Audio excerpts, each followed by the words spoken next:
जेवणाच्या ताटाची शोभा वाढवणारे तसेच जिभेचे चोचले पुरवणारी ही रायता मिरची आज आपण कशी तयार करायची हे पाहणार आहोत।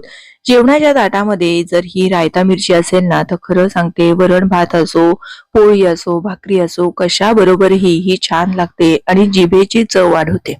नमस्कार, मी प्रिया, तुमच्या सगळ्यांचं खूप खूप मनापासून स्वागत।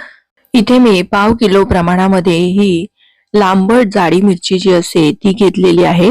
या मिरच्या अजिबात तिखट नसतात आणि या चवीला सुद्धा खूप छान असतात। बघूनच इतक्या छान मस्त अशा चमकदार आणि छान अशा या मिरच्या बाजारामध्ये सध्या सीझन मध्ये विकायला मिळतात। आता या मिरच्यांचं आतला हा जो शिरांचा भाग आहे आणि बियांचा भाग आहे तो काढून टाकायचा।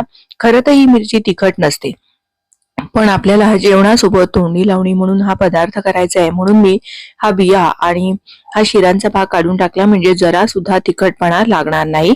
आणि याचे हे असे भाग उभे तयार करून घेतले। तुम्हाला आवडेल तसं तुम्ही लहान मोठ्या आकारामध्ये ही मिरची चिरून घेऊ शकता, पण हे असे उभे काप ना खायला खूप छान लागतात, त्यामुळे या पद्धतीचं असं हे तयार करून घ्यायचं आहे।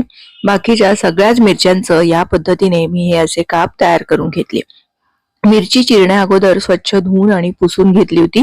त्यानंतर आता यामध्ये आपल्याला हळद आणि मीठ लावायचंय। तर अर्धा चमचा हळद आणि 1 चमचा मीठ मी इथे लावून घेतलेलं आहे आणि सगळं हे व्यवस्थित मिसळून झाकण ठेवून हे असंच आपण थोडा वेळ बाजूला ठेवून देणार आहोत। आणि यासाठी एक मसाला तयार करूयात। त्याकरता एक मिक्सरचं भांडं घेतलेलं आहे। यामध्ये 2 टेबलस्पून इतके हे धणे घातलेले आहेत आणि कुठलंही साहित्य मी भाजून घेतलेलं नाहीये। 1 चमचा बडीशेप घेतलेली आहे आणि अगदी पाव चमचा मेथीचे दाणे घेतलेले आहेत। हे मिक्सरला जाडसर असं भरडसर वाटून घेतलं। त्यानंतर इथे मी अर्धी वाटी इतकी मोहरीची डाळ, म्हणजे साधारण 4 ते 5 टेबलस्पून मोहरीची डाळ घेतलेली आहे आणि ही सुद्धा मिक्सरला अगदी हलकीशी पल्स मोडवर अशी वाटून घ्यायची आहे। आता हा तयार केलेला मसाला बाजूला ठेवूया आणि साधारण तासभर मी हे असंच मिरचीला लावून ठेवलं होतं, की जेणेकरून सगळं मीठ आणि हळद यामध्ये व्यवस्थित मुरेल आणि मिरचीला जे असतं ना जास्तीचं पाणी ते सगळं असं निघून येतं। ही मिरची एकदा बनवली ना का साधारण महिनाभर तरी आरामात टिकते, म्हणून आपल्याला हे मिरचीला मीठ आणि हळद चोळून असं ठेवायचंय, की जेणेकरून आपलं हा रायता खूप दिवस टिकेल। आता यातलं सगळं पाणी निथळून जाण्यासाठी हे असं एखाद्या चाळणीमध्ये निथळायला ठेवायचं आहे। साधारण एक 10 मिनिटं तरी हे असं निथळून द्यायचं आहे, म्हणजे यामधलं जास्तीचं सगळं पाणी निघून जाईल। आता हे थोडा वेळ बाजूला ठेवूयात आणि जो मसाला आपण तयार करून घेतला आहे ना तो एका भांड्यामध्ये असा काढून घ्यायचा आहे।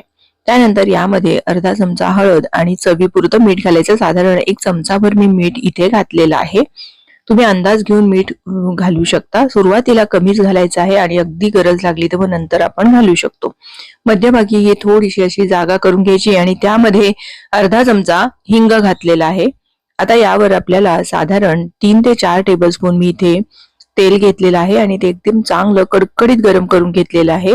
हे तेल आपल्याला यावर घालून घ्यायचं आहे, म्हणजे सगळे मसाले छान या तेलामध्ये भाजले जातात आणि असं छान पटकन लगेच झाकण ठेवून घ्यायचं आहे, म्हणजे आपण हिंगावर जेव्हा तेल ओततो ना तेव्हा हिंगाचा स्वाद यामध्ये मस्त असा मुरतो।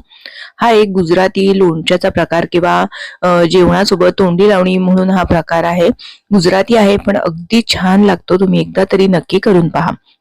आता हे असंच थोडा वेळ झाकून ठेवलं होतं, की जेणेकरून हिंगाचा स्वाद अगदी मस्त मुरतो आणि आपलं हे रायता खायला खूप छान लागतो।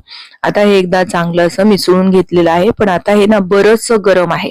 मी यापेक्षा सुद्धा तुम्ही जरी कमी तेल वापरलं ना तरीही चालेल, पण मी साधारण 4 टेबलस्पून इतकं तेल वापरलं होतं।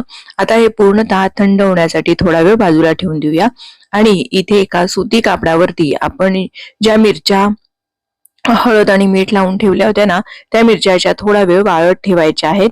जर तुम्ही लगेच हे खाणार असाल ना तर असं वाळत ठेवण्याची वगैरे काहीही गरज नाही, पण जर तुम्हाला असं महिनाभर वगैरे टिकवायचं असेल तर मात्र हे असं आपल्याला थोडा वेळ ओलसर पणा कमी होण्यासाठी असं ठेवून द्यायचंय, की जेणेकरून यामधला पाण्याचा अंश कमी होतो आणि हे आपला रायता अगदी महिनाभर सुद्धा आरामात टिकतो।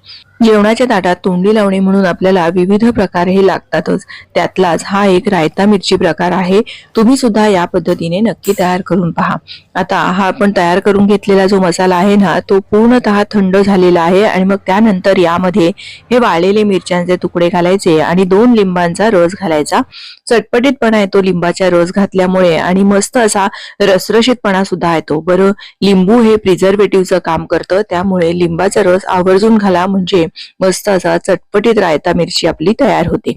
बघा, अगदी मस्त, बघूनच पटकन एखादी मिरची उचलून खावीशी वाटते, इतकं छान हे आपलं रायता मिरची बनवून तयार झाली आहे। आणि जर तुम्हाला लाल मिरची मिळाली नाही तर अशा हिरव्या मिरच्यांचं सुद्धा तुम्ही ही रायता मिरची बनवून तयार करू शकता।